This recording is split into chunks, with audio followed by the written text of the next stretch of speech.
Yo, what's going on YouTube? It's your boy Trey the Elite One here, dropping a video for y'all for Throne and Liberty. I wanted to give you guys some tips on how to take down one of the new bosses that arrived in the game.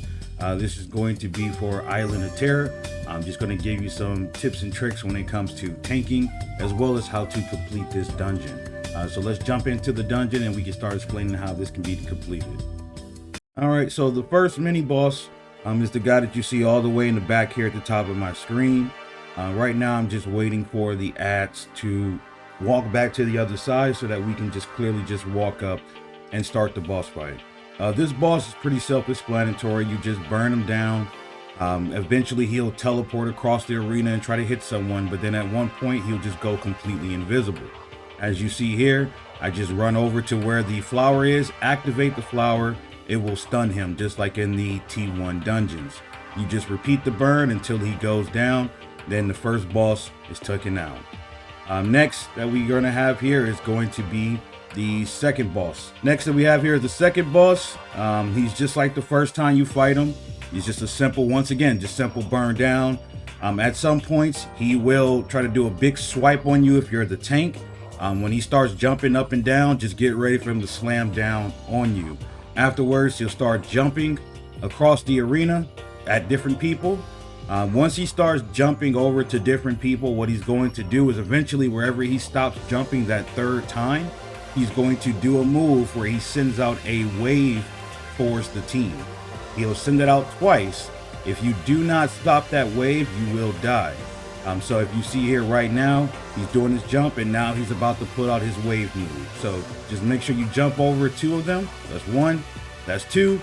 And then you go back and repeating to burn him down until he's dead. So this boss here, same thing as before in the T1 dungeon as well. He's gonna just sit there and you're just gonna do a simple burn on him. Eventually he's gonna charge the group with one of his rush attacks. One of the party members will be lit up so you'll know which one that he's charging. You just wanna get behind these little stick pillars here that you see I just pushed him into. You'll wanna stand behind that so he'll run into it and then he'll be dazed.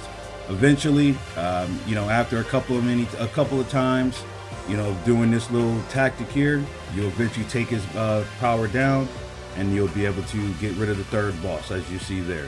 So now we're moving on to the next boss here, the final boss. So this one's a little tricky. So how this works is that with this boss as the tank, you want to take the aggro immediately.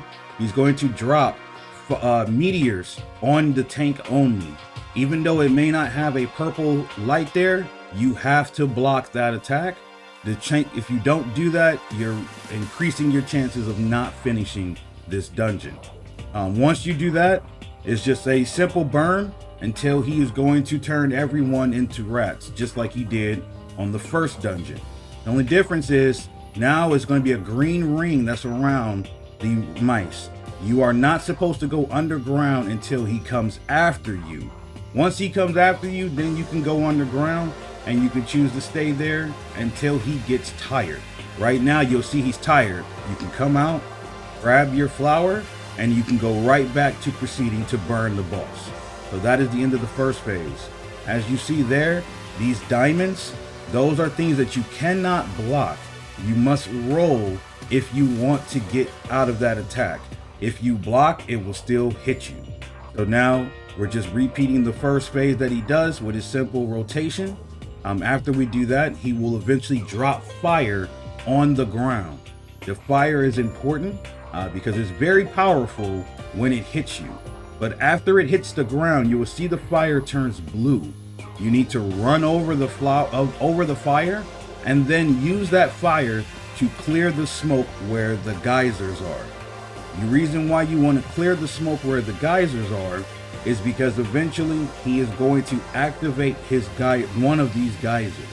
When he activates that geyser, you need to make sure you get over there as soon as possible because it activates very quickly. All right, now after 50%, anytime after 50%, and he drops his fire down to have you go ahead and clear the geysers of the smoke as you see right here.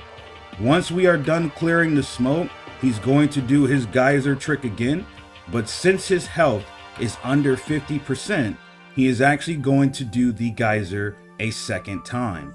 It is very crucial that what I like to do is, once I notice the first geyser, if you see here, I fly to the next geyser so I can see in the air which one is active, drop down right where I need to be, and I'm ready for the second geyser. Once you complete the phase of being a rat, as well as the phase of taking care of getting on the right geyser, there are no more phases you have to worry about. It's just a simple burn of the boss, just memorizing those two mechanics. So I just want to have the rest of the video here just to show you of the rest of the burn. I do want to thank you all for watching this video. Please comment and subscribe, and also smack that like button for your boy. Enjoy the rest of the video.